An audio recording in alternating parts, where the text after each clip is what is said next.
जय श्री कृष्ण दोस्तों, welcome back to विशूज world. तो कैसे हैं आप लोग? आई होप कि आप सब लोग बहुत अच्छे होंगे। तो जैसे कि आपको पता ही है कि मैं कश्मीर में हूँ और ये हमारा चौथा दिन है कश्मीर में।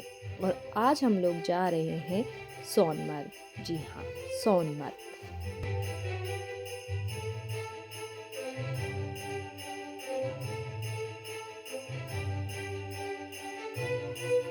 श्रीनगर से सोनमर्ग की दूरी 91 किलोमीटर की है और अगर बात करें जम्मू से तो जम्मू से इसकी दूरी 383 किलोमीटर्स की है।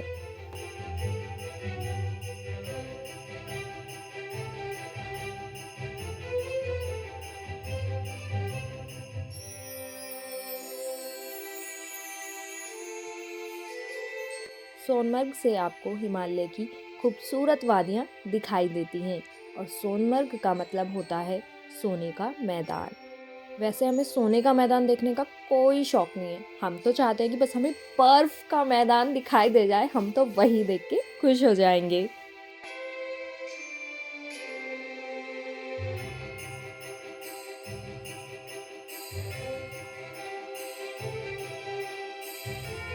सोनमर्ग को झीलों का घर भी कहा जाता है। ऐसा क्यों, वो भी मैं आपको बताऊंगी, बस आप मेरे साथ बने रहिए।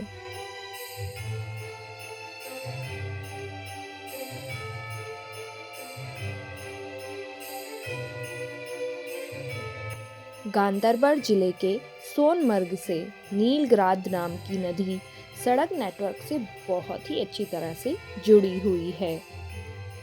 ये लोकेशन हमें बहुत अच्छी लगी तो हमने गाड़ी अपने साइड में लगवाई नदी किनारे और यहाँ बहुत ही अच्छे पिक्चर्स क्लिक कराए। लेकिन अगर यहाँ पर बर्फ़ होती तो और भी ज़्यादा मज़ेदार होता।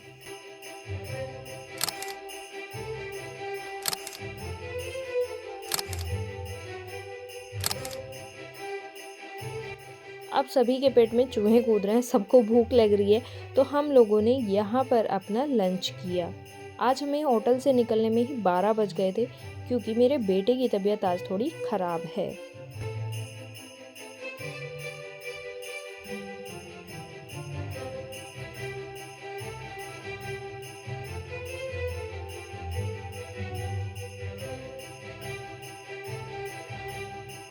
चलिए अब बात कर ले थोड़ी हमारी पैकेज के बारे में। तो ये पैकेज मैंने कराया है ज्ञान रचना टूर एंड ट्रैवल से। जैसे कि मैंने आपको पहले भी बताया, 5 रात और 6 दिन का हमारा ये ट्रिप है।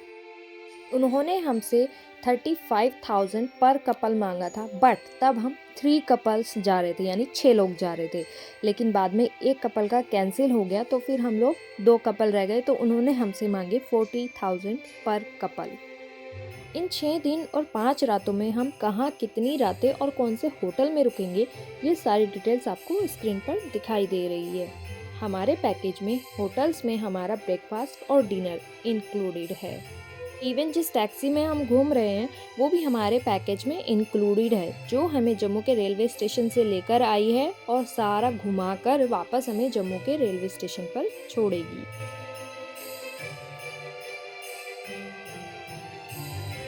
इन होटल्स में हमें क्या क्या फैसिलिटी मिलेगी, वो सारी डिटेल्स भी आपको स्क्रीन पर दिखाई दे रही है।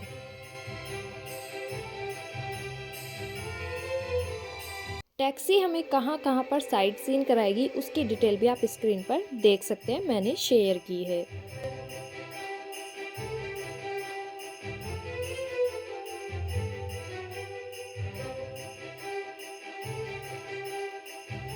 और लीजिए, आपसे बातें करते करते तो हम सोनमर्ग लगभग पहुंच ही गए।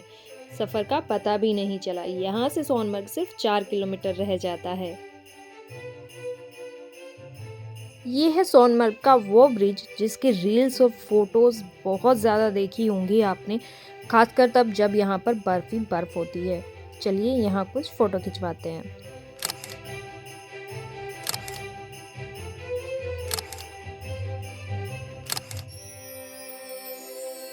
हर टूरिस्ट की तरह हम भी यही एक्सपेक्ट करके कश्मीर आए थे कि हमें कुछ ऐसा स्वर्ग देखने को मिलेगा, बट रियलिटी में हमारे साथ हुआ।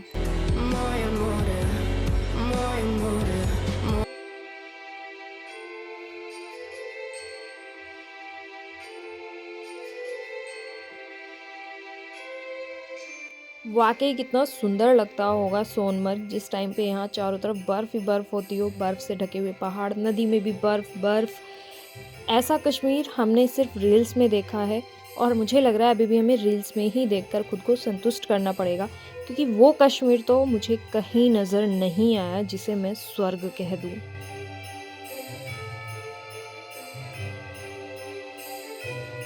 ख़ैर छोड़िए, अब जो है सो है, चलिए अब आगे बढ़ते हैं और जो भी है इसी में खुद को फ़िलहाल तो संतुष्ट करना पड़ेगा।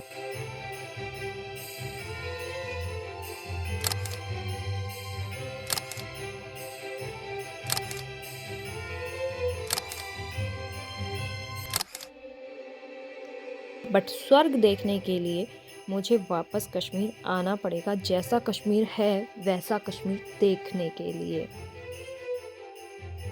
जो लोग लगभग 24 दिसंबर से 16 जनवरी के बीच आए हैं, उन्हें यहाँ पर कोई ख़ास बर्फ़ देखने के लिए नहीं मिली है, क्योंकि लास्ट जो है 16 दिसंबर को स्नोफॉल हुआ था और उसके बाद 17 जनवरी को स्नोफॉल हुआ, पूरा 1 महीने बाद। मेरे हस्बैंड को परफेक्ट फ़ोटो चाहिए होती है और जब हम फ़ोटो खींचे और उन्हें एक बार में पसंद आ जाए तो भैया भाभी ने किया। जब अंकुर भैया को पहली बार में फोटो या वीडियोस पसंद आए तो कैसे करेंगे हम? सोनमर्ग में घूमने के लिए भी आपको घोड़ों का ऑप्शन दिया जाता है, बट मेरी राय मानिए बिल्कुल घोड़े मत कीजिएगा, क्योंकि जिस होटल में हमारा स्टे है द केसर, उसमें एक केस ऐसा है जो घोड़े से गिरकर चोट लग गई, जिनके कंधे की हड्डी टूट गई। आप यहाँ पैदल बहुत आराम से घूम सकते हैं, बर्फ़ पड़ी हो तो भी, और बिना बर्फ़ तो आप देख ही रहे हैं, हम घूम के आए हैं।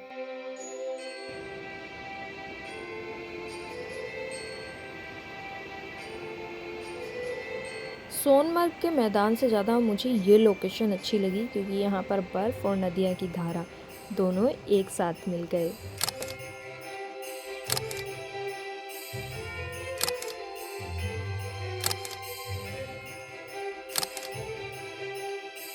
सोनमर्ग को झीलों का घर इसलिए कहा जाता है क्योंकि यहाँ पर गंगाबल, विसनसर, किशनसर और गदासर जैसी अन्य प्रमुख झीलें हैं।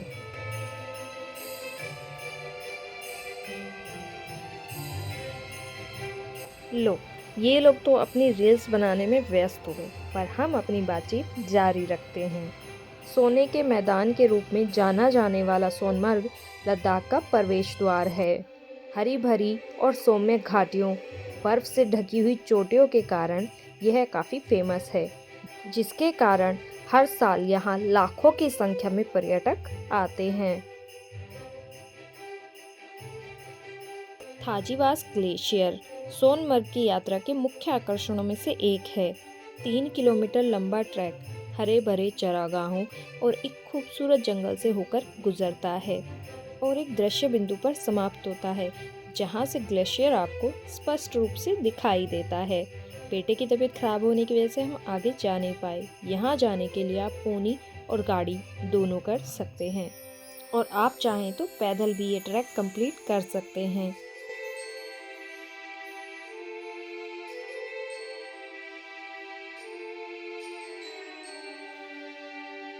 चलिए अब हम बढ़ते हैं वापस श्रीनगर की तरफ। श्रीनगर पहुंचने में हमें अभी भी 2-2.5 घंटे लग जाएंगे अगर जाम ना मिले तो।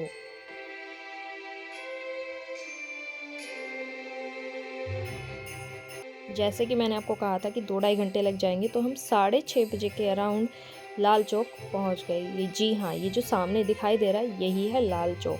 अगस्त 2019 में धारा 370 हटने के बाद लाल चौक पर तिरंगा फहराया गया था, जो आज तिरंगे के रंगों में रंगा हुआ है। एक टाइम ऐसा था कि यहाँ पर लोग जाने से डरते थे, लेकिन आज यहाँ इसकी चोटी पर तिरंगा लहराता है।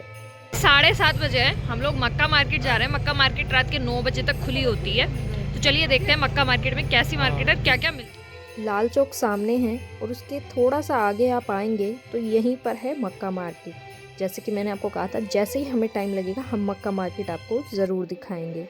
चलिए अंदर चलते हैं और देखते हैं यहाँ पर क्या क्या मिलता है।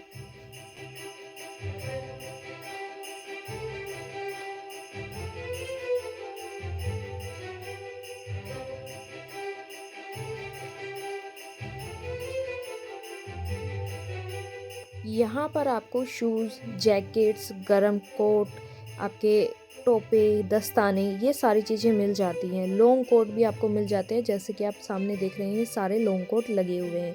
इन्होंने बोला 850 रुपये फ़िक्स प्राइस, ये बोल रहे थे कि कोई भी ले लीजिए 850 रुपये का है। लेकिन जब हमने ये कोट चेक किया तो इसमें हमें एक छेद या एक कट नज़र आया, तो हमने वो छोड़ दिया। ज्वेलरी भी आपको यहाँ पर मिल जाएगी।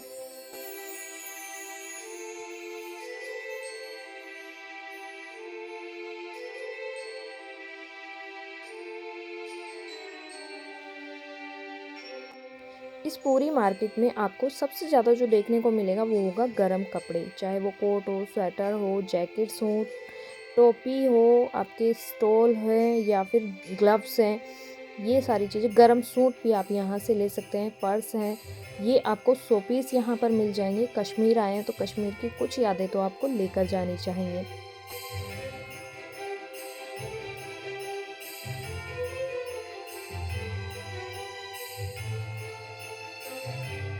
बात करें अगर यहाँ की प्राइसिंग की, तो प्राइसिंग यहाँ पर कोई ऐसी हाई फाई नहीं है और ऐसी लो भी नहीं है, तो ठीक है। प्राइसिंग आपको 400, 500, 1000, 1200 ऐसे ये बताते हैं, बट आपको बार्गेनिंग करनी होगी कुछ चुनिंदा दुकानों को छोड़कर, जहाँ पर फिक्स प्राइस है। अदरवाइज़ बार्गेनिंग यहाँ पर होती है। आप एक बार तो बार्गेनिंग ज़रूर करें।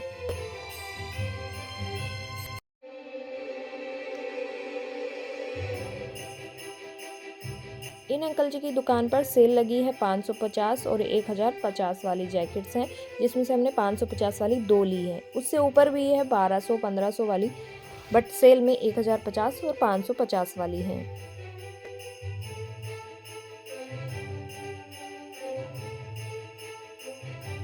यहाँ पर आप इस तरह के कश्मीरी कढ़ाई के शॉल और सूट्स ले सकते हैं।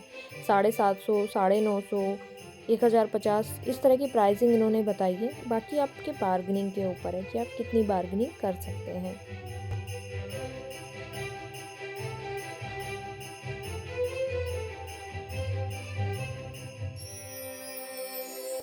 इसके अलावा 2-4 दुकानें आपको खिलौनों की भी मिल जाएंगी। खिलौनों की दुकानें ज़्यादा नहीं हैं यहाँ पर। और इस तरह के गरम सूट भी आपको यहाँ पर मिल जाएंगे। 1200 के अराउंड ये बोल रहे थे। 100 पीस की दुकानें भी हैं काफ़ी सारी, घड़ियाँ वगैरह आपको मिल जाएगी।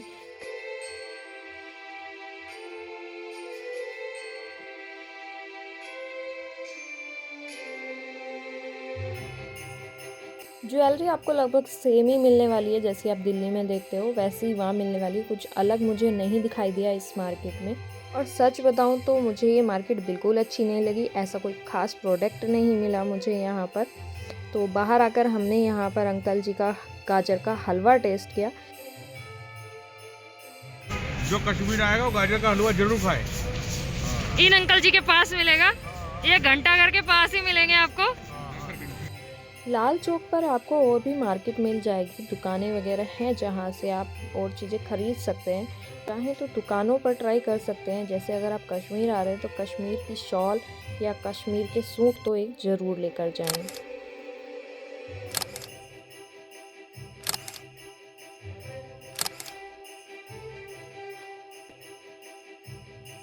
वैसे तो हम कश्मीर को स्वर्ग कहते हैं, पर एक बात सच बताऊं, हमारा पूरा देश ही स्वर्ग से कम नहीं। जमीन पर घर बनाया है मगर जन्नत में रहते हैं। हमारी खुश नसीबी है कि हम भारत में रहते हैं।